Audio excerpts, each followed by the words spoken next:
तो इंशाल्लाह आज हम रिसोर्स जो है, ज्योग्राफी का पहला चैप्टर जो है इसको हम क्लियर करेंगे, इसकी वीडियो रिकॉर्डिंग बनाएंगे। Resources are something that humans deem as useful in life and therefore has a utility और पर्पस। जैसा कि मैंने आपको लेक्चर में बताया कि रिसोर्सेज जो है ये ऐसी बहुत ही जिनको हम कह सकते हैं कि बहुत इम्पॉर्टेंट या बहुत ज़रूरी चीज़ें, बहुत ही फ़ायदेमंद, जिनके बगैर इंसान जो है ठीक ठाक से इस दुनिया में ज़िंदगी गुजार नहीं पाता है, यानी जिसका बहुत ज़्यादा फ़ायदा है या बहुत ज़्यादा इस्तेमाल है इंसान की ज़िंदगी में, उन सारी चीज़ों को हम रिसोर्सेज कहते हैं। उन सारी चीज़ों को हम रिसोर्सेज कहते हैं। It's a physical material. और जब हम रिसोर्स की बात करते हैं तो ये फिज़िकल मटेरियल होता है। अब फिज़िकल मटेरियल से मुराद ये नहीं है कि ये हमें इसको हम टच करें, इसको हम फील करें, इसको सारे सेंसेस से हम करें, क्योंकि हवा जो है हमारे लिए बहुत ही इंपॉर्टेंट रिसोर्स है। तो यानी फ़िज़िकल मटेरियल से मुराद ये है कि जिसका इस्तेमाल हो और जो असल में कोई ख़याली चीज़ ना हो, समझ रहे हैं, कोई ख़याली चीज़ ना हो बल्कि जिसका इस्तेमाल हो, तो that is a physical material that humans need and value such as land, air and water. और इसका बहुत ही बड़ा वैल्यू होता है, इसका एक ख़ास इसकी कीमत होती है। तो उस लिहाज से इसको हम रिसोर्स कहते हैं। और जितना ज़्यादा चीज़ का इस्तेमाल होता है, जितना ज़्यादा उसका यूज़ होता है, उसी हिसाब के से उसकी यूटिलिटी होती है, उसकी ज़रूरत होती है इंसानों को, और उसी हिसाब से उस रिसोर्स को हम देखते हैं। Therefore, anything that can be used to satisfy a need in a resource is a resource. लिहाजा हम ये बिल्कुल आम तौर से हम ये कह सकते हैं कि कोई भी चीज़ जिससे हमारी ज़रूरतें पूरी हो। मैंने आपको पहले भी बताया, हमारी ज़रूरतें हैं, उन ज़रूरतों को पूरा करने के लिए हम कोई चीज़ इस्तेमाल करते हैं, और जो चीज़ उस ज़रूरत को, हमारी उस ज़रूरत को पूरा करे, that is called a resource. उसको हम रिसोर्स कहते हैं। इट इज़ द यूजेबिलिटी और utility which makes an object और सबस्टेंस ए रिसोर्स। असल में किसी चीज़ का रिसोर्स होना या ना होना इस बात पर मुनहसर है कि वो हम इस्तेमाल किस तरह से, उसकी यूटिलिटी क्या है, उसका इस्तेमाल क्या है, और यूजेबिलिटी क्या है, कितना हम उसको इस्तेमाल कर रहे हैं।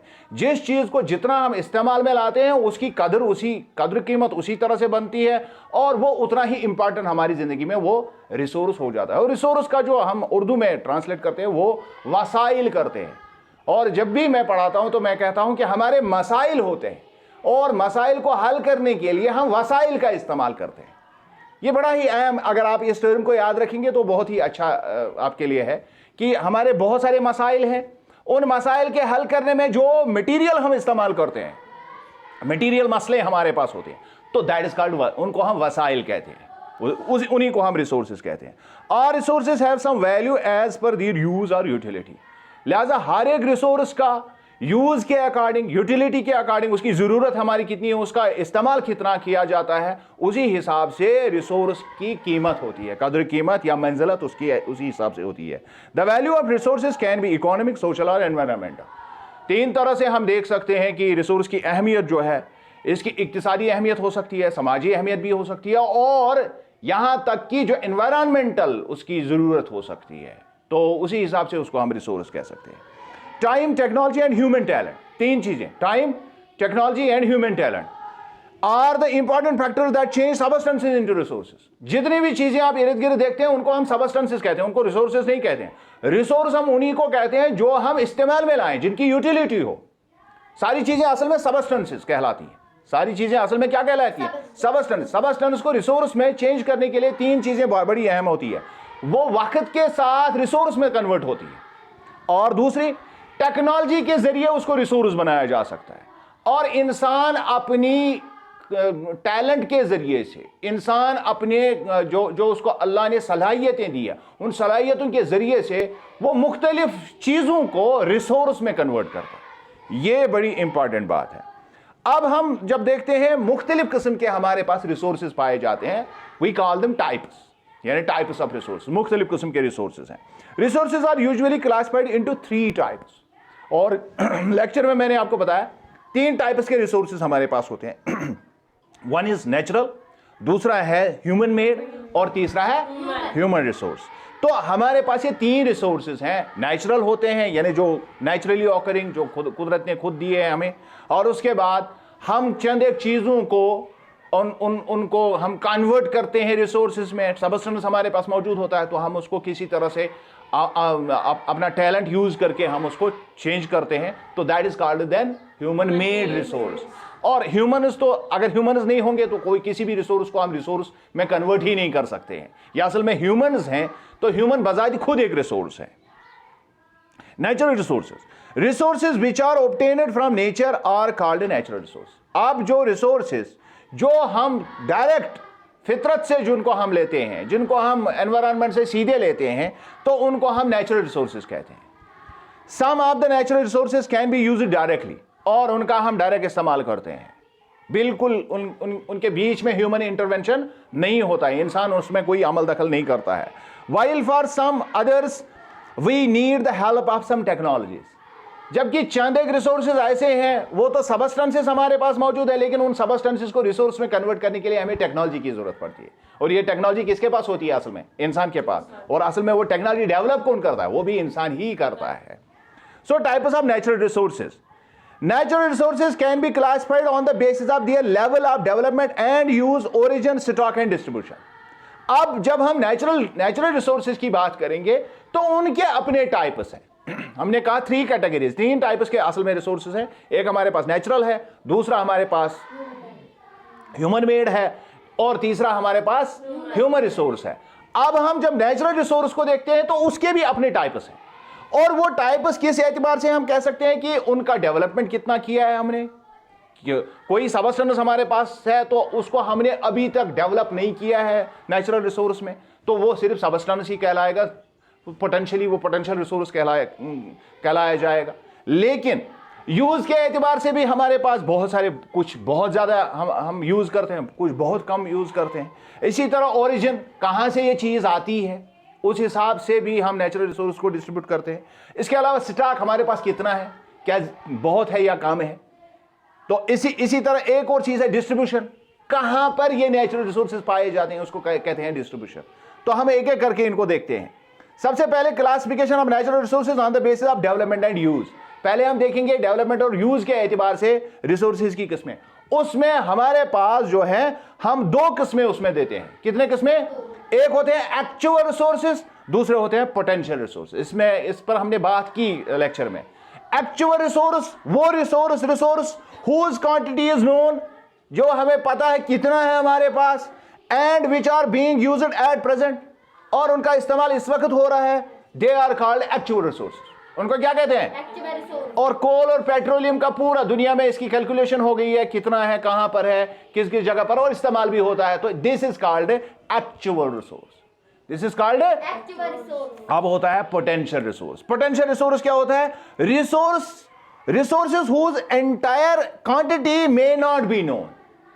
ऐसे रिसोर्सेज जिनकी क्वांटिटी के बारे में हमें अभी कोई अंदाजा नहीं है, तखमीना नहीं है, and which are not being used at present, और जो इस वक्त प्रेजेंटली इस्तेमाल नहीं होते हैं, they are called potential resource. Resource तो है हमारे पास, सबस्टेंस मौजूद है, लेकिन शायद अभी टेक्नोलॉजी उतनी नहीं है, शायद हमें यह पता नहीं कि फलानी जगह पर यह चीज मौजूद है, तो उसको हम पोटेंशियल रिसोर्स कह सकते हैं। उसको हम पोटेंशियल रिसोर्स कह सकते हैं। Potential resources can be used in future once technology for that is properly developed.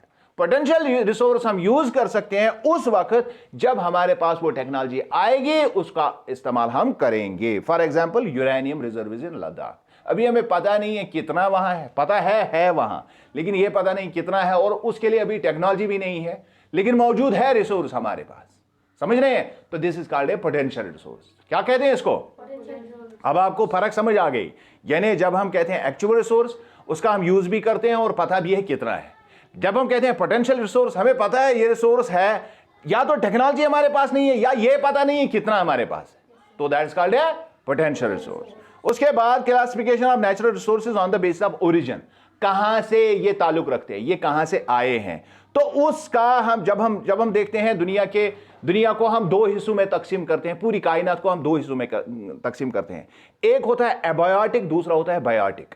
Biotic का मतलब है जो लाइफ से ताल्लुक रखता है, एबायोटिक वो जिसको हम आमतौर पर नॉन लिविंग कहते हैं।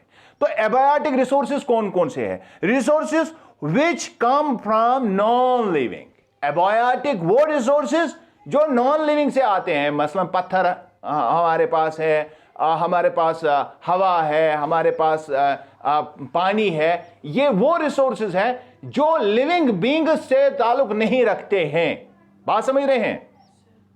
So these are these come from non-living sources. They are called abiotic resources. For example, soils हमारे पास हैं, रॉक्स हमारे पास हैं, मिनरल्स हमारे पास है, वाटर हमारे पास है। ये सारे का सारा क्या है? This is abiotic resource. क्या है ये? यानी इनमें लाइफ नहीं है, ये लाइफ से ताल्लुक नहीं रखते हैं। अब दूसरा कौन सा होगा फिर इसका उलट? It is biotic resource. It is origin के एतबार से दूसरा जो है that is biotic resource, resources which come from living beings. ये लिविंग बींग्स से आते हैं। They are called biotic resources. For example milk, leather, timber etcetera. ये सारा हम कहां से? एनिमल्स से लेते हैं, प्लांट से लेते हैं। समझ रहे हैं? तो एनिमल्स और प्लांट्स हम जानते हैं वो जानदार है, इस वजह से इसको हम बायोटिक रिसोर्स कहते हैं। क्या कहते हैं? Biotic resource. उसके बाद आती है classification of natural resources on the basis of their exhaustibility.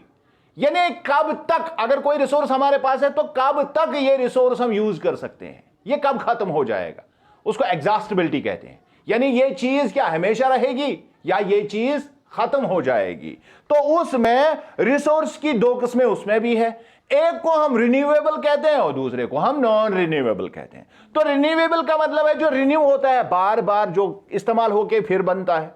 लेकिन नॉन रिन्यूएबल वो रिसोर्स जिसको हमने एक मर्तबा किया तो एग्जॉस्ट हो गया, अब हम उसको रिन्यू नहीं कर सकते हैं। या अगर रिन्यू होगा भी अब तो उसके लिए हमें टाइम चाहिए, बहुत सारा वक्त चाहिए। So resources which can be quickly replenished are called renewable resource. ऐसा रिसोर्स जिसको हमने इस्तेमाल किया और फौरन वो फटाफट फिर से वो रिसोर्स हमारे पास आ गया, तो दैट्स कॉल्ड ए रिन्यूएबल। यानी वो रिप्लेनिश फटाफट होता है, फिर से हमारे पास आ जाता है। Wind energy, hydel energy, solar energy, ये सारी की सारी रिन्यूएबल है। हर सुबह सूरज जो है चढ़ता है, हर दिन जो है हमारे पास सोलर एनर्जी होती है। हर साल हमारे पास जो है पानी का वाफिर मिकदार होता है, उससे हम बिजली बनाते हैं, हाइडल पावर बनाते हैं। इसी तरह विंड हमारे पास हमेशा मौजूद होती है। एक मरतबा हमने यूज की तो इसका मतलब ये नहीं है कि ये खत्म हो गई, ये बार बार ये रिप्लेनिशेबल है और ऑटोमेटिकली ये रिप्लेनिश हो जाती है। अब नॉन रिन्यूएबल क्या कहलाए? कौन सा रिसोर्स होगा? Resources which can not be replenished. ऐसे जो रिप्लेनिश नहीं हो सकते, जो फिर से खुद ब खुद पैदा नहीं होते हैं इन दियर नियर फ्यूचर, या करीब जमाने में ये फिर से जल्दी से नहीं बनेंगे। जैसे सूरज, आज दिन का सूरज हमने इस्तेमाल किया तो अगले दिन फिर आ जाएगा सूरज, तो हम सोलर एनर्जी को बार बार यूज करते हैं। लेकिन ऐसा बहुत सारे मटेरियल्स जो हम यूज करते हैं नेचर से ही आते हैं, लेकिन वो इतनी जल्दी फिर से बन के वो हमारे पास नहीं आते हैं। They are called non renewable resource, तो उनको हम नॉन रिन्यूएबल रिसोर्सेज कहते हैं। For example coal, petroleum etcetera. कोयला हमारे पास है, पेट्रोलियम हमारे पास है, या इसके अलावा जो भी हमारे पास ऐसे रिसोर्सेज हैं, हालांकि नेचर से आते हैं, लेकिन हमें यह पता नहीं ये कब एग्जॉस्ट हो जाएंगे और फिर कब नए बनेंगे। It takes millions of years for the formation of coal and petroleum, and hence they cannot be replenished in our lifetime. लिहाजा हम ये चीजें अगर हम चाहते हैं कि इनका फिर से हम दोबारा इस्तेमाल करें तो it takes millions of years. इनको हजारों करोड़ों साल लगेंगे फिर से बनने के लिए, तब जाके तो इंसान जो आज इंसान है वो इस चीज को फिर से बनता हुआ नहीं देख पाएगा। उसके बाद classification of natural resources on the basis of distribution. अब हम ये भी देखेंगे कि कौन सा रिसोर्स कहां पर है, कहां पर पाया जाता है, क्योंकि हर एक रिसोर्स हर जगह नहीं होता है। तो that is called distribution. That is called resources which are available everywhere on the earth are called ubiquitous resource. अब वो रिसोर्स जो हर जगह पाए जाते हैं, बहुत सारे रिसोर्सेज ऐसे हैं जो हर जगह होते हैं, लेकिन बहुत सारे रिसोर्सेज हैं जो खास जगह पर होते हैं। तो जो हर जगह पाए जाते हैं यूबिक्यूटस कहलाते हैं। क्या कहते हैं? मिसाल के तौर पर एयर और वाटर हर जगह है तो यूबिक्यूटस रिसोर्स है। लेकिन लोकलाइज्ड रिसोर्स ऐसे रिसोर्सेज हैं, इसकी भी दो किस्में हैं, एक है यूबिक्यूटस और दूसरा है लोकलाइज्ड। तो लोकलाइज्ड रिसोर्सेज कौन से हैं? Resources which are available at select locations on earth are called localised resource. ये सिर्फ और सिर्फ खास जगहों पर जमीन में पाए जाते हैं, इस वजह से हम इनको क्या कहते हैं? लोकलाइज्ड। मिसाल के तौर पर कोल माइनस, ये यहां पर नहीं है, ये झारखंड में है। हमें कोयला चाहिए तो झारखंड से मंगानी पड़ेगी, समझ रहे हैं। लेकिन आयर के लिए हमें बर्तानिया नहीं जाना पड़ता है, बात समझ रहे हैं। बिहार नहीं जाना पड़ता है, लद्दाख नहीं जाना पड़ता है, ये सारी की सारी चीजें हमारे पास मौजूद है। Topography, climate and altitude are the major factors which affect the distribution of natural resources. तो ये सारे जो नेचुरल रिसोर्सेज जो है, खासकर जो लोकलाइज्ड नेचुरल रिसोर्सेज है, ये इस बात पर मुनहसिर है कि किस इलाके की टोपोग्राफी कैसी है, वहां का माहौल कैसा है, वहां का ऑल्टीट्यूड, वहां का क्लाइमेट, इस पर मुनहसिर करता है। ह्यूमन मेड रिसोर्स, अब उसके बाद आता है ह्यूमन मेड रिसोर्स। यानी अभी तक हम नेचुरल रिसोर्स की बात करते हैं, उनको हमने देखा कि कौन कौन से रिसोर्स हैं, किस तरह से हम उनको अलग अलग जुमरों में किस तरह से तकसीम कर, क्लासिफिकेशन किस तरह से कर सकते हैं। अब हम ह्यूमन मेड रिसोर्सेज की बात करेंगे। When a natural resource undergoes drastic change by human intervention. अब जब हम नेचुरल रिसोर्स को उसमें बहुत ज्यादा तब्दीली करके, इंसान के हाथों से जब उसमें तब्दीली आ जाए, तो फिर वो नेचुरल रिसोर्स नहीं रहता है, ह्यूमन मेड रिसोर्स बनता है। क्या बनता है? For example, iron ore is processed to make steel and hence steel is a man made resource. मिसाल के तौर पर आयरन ओर आती है, नेचुरल रिसोर्स है, लेकिन उसको इंसान अपनी टेक्नोलॉजी के जरिए से, अपने इंटरवेंशन के जरिए से स्टील बनाता है, तो स्टील मैन मेड है या ह्यूमन मेड है। Buildings, bridges, railways, machines etcetera, जो भी आप देखते हैं, ये ब्रिक्स जो है हमने असल में बनाए किससे हैं? मिट्टी से बनाए हैं, लेकिन हमारा इंटरवेंशन इसमें हुआ है। हमने इनको पहले बनाए, खास आकार दिया है, उसके बाद भट्ठे में ले गए हैं, फिर हमने इनको किलन में अच्छी तरह से पकाया है, और उसके बाद जो है पुख्ता बना के हमने इनको ईंटों में तब्दील कर दिया है। तो अब ये नेचुरल रिसोर्स नहीं है, ये ह्यूमन मेड रिसोर्स है। So technology is also a human made resource.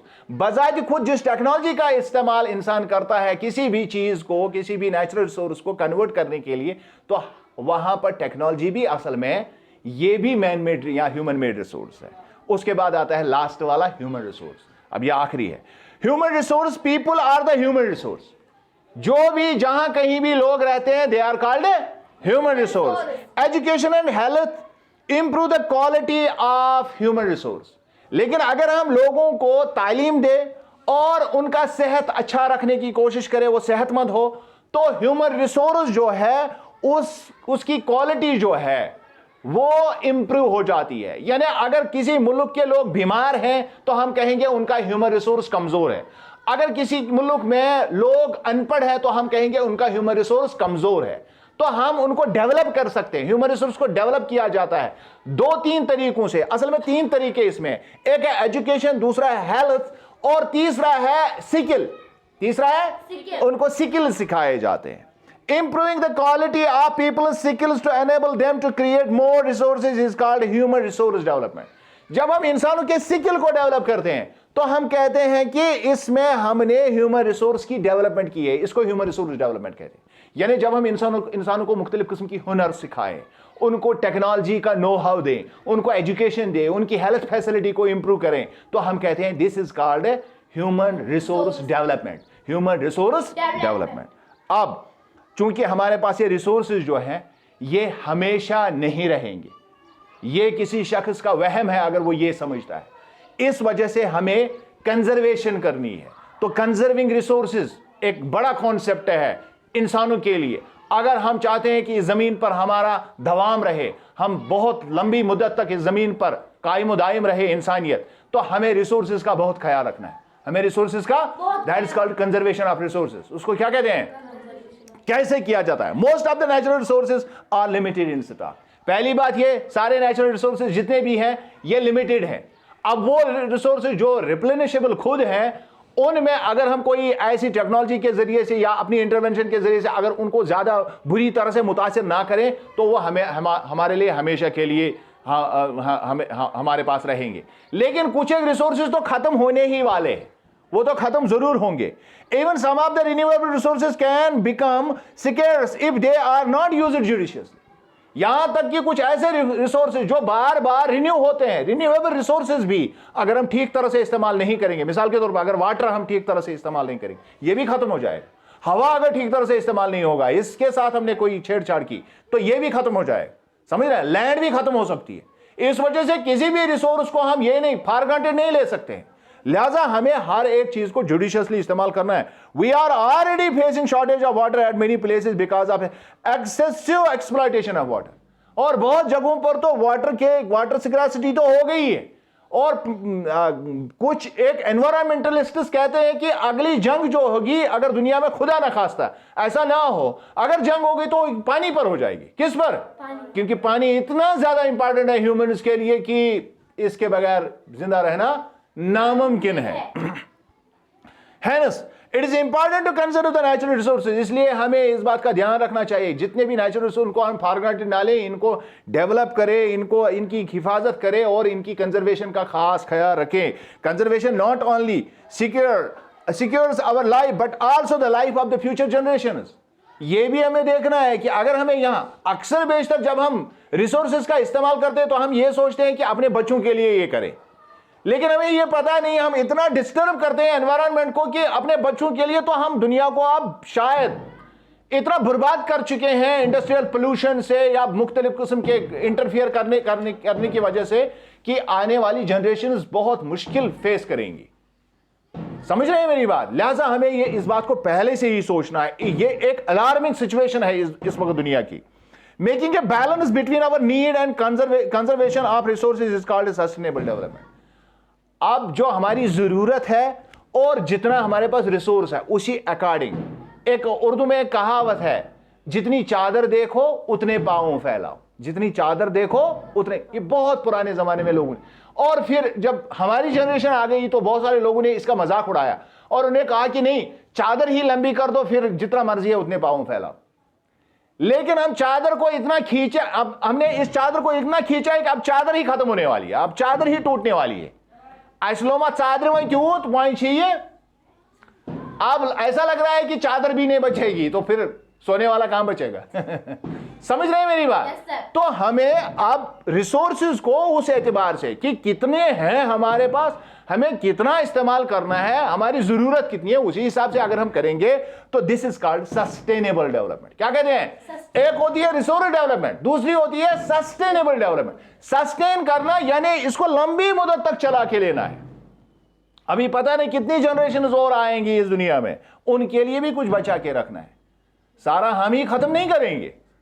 अगर हमारे दादा परदादा ने ऐसा किया होता तो आज पता नहीं हम कहां होते। समझ रहे हैं मेरी बात? We should follow the 3 R's of conservation for sustainable development. Sustainable development के लिए हम 3 R's का इस्तेमाल कर रहे हैं। क्या करते हैं?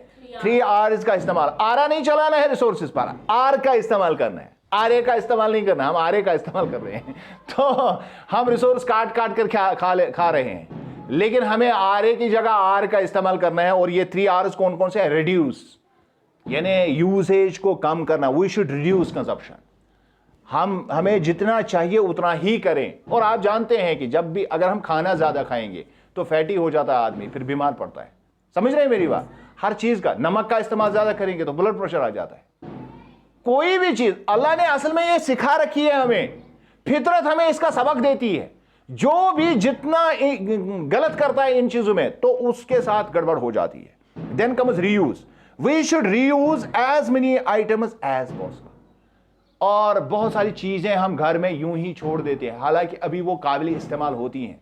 हमें रीयूज करना चाहिए। मिसाल के तौर पर पॉलीथीन एक मजबूरी बन गई है इस दुनिया में। अब पॉलीथीन का हम इस्तेमाल रीयूज में वो ला सकते हैं। आपने चलिए आप पॉलीथीन का इस्तेमाल किया, वो बैग संभाल के घर में रखिए। अगली दफा जब आप दुकान पर जाएंगे तो अपना पॉलीथीन का लिफाफा साथ लेके जाइए, वहां से नया लिफाफा मत लीजिए। समझ रहे हैं? से नो टू पॉलीथीन। और मैं आपको अपनी बात बताऊंगा कि मैं जितना हो सकता है मुझसे, मैं दुकानदार से कहता हूं कि मुझे मेरे लिए पॉलीथीन ना रखें। अगर मुझे 4 चाहिए तो 1 में दे दीजिए, इसको एडजस्ट कर लीजिए। समझ आ रही मेरी बात? आज दुकान पर आसन चीज सोरन लिफाफन में सुबारा, उसको कह दीजिए कि 1 में ही किसी तरह सेट कर लीजिए इनको। अगर ऐसा मुमकिन है, ऐसी चीजें ऐसी है जिनको आप एक ही लिफाफे में सेट कर सकते हैं, एक ही यूज करो, तो जुडिशियस यूज करेंगे। और ऐसी चीज का जो हम बार बार इस्तेमाल कर सकते हैं, अगर हम उसका बार बार इस्तेमाल करेंगे तो नई चीजें नहीं बनानी पड़ेगी। उसके अलावा रिसाइकल, बहुत सारी चीजें ऐसी है जो इस्तेमाल होने के बाद उसके स्क्रैपर्स बनते हैं, लेकिन अगर हम उन स्क्रैपर्स का फिर से उनको इंडस्ट्री में वापस करेंगे तो जैसे प्लास्टिक की बोतलें वगैरह, बहुत सारे ऐसी चीज़ें हैं, या जो लोहे का स्क्रैप होता है या बाकी मेटल्स का स्क्रैप होता है, उसको हम दोबारा यूज कर सकते हैं। That is called recycling. We should recycle discarded items wherever possible. जहां कहीं भी आपको ये कोई ऐप नहीं है आप घर में प्लास्टिक जमा करें और फिर जब वो प्लास्टिक वाला आया तो उसको आप वो बेच दें, बल्कि आप एक बहुत बड़ा काम कर रहे हैं। बहुत सारे लोग अपने आप को समझ रहे हैं मतलब तुम पंजस पान समझन है बड़ी महीनी वहीं क्या प्लास्टिक खंड। ये नहीं है कि आप 10 रुपए के लिए इसको बेच रहे हैं, बल्कि आप इसको उस जगह भेज रहे हैं जहां से ये रिफ्रेश होके, रिसाइकल होके आपके पास वापस आ सकता है। बात समझ रहे हैं? तो ये लेसन कंप्लीट हो गई और इंशाल्लाह हम कोशिश करेंगे इसकी एक्सरसाइज पर जाने की।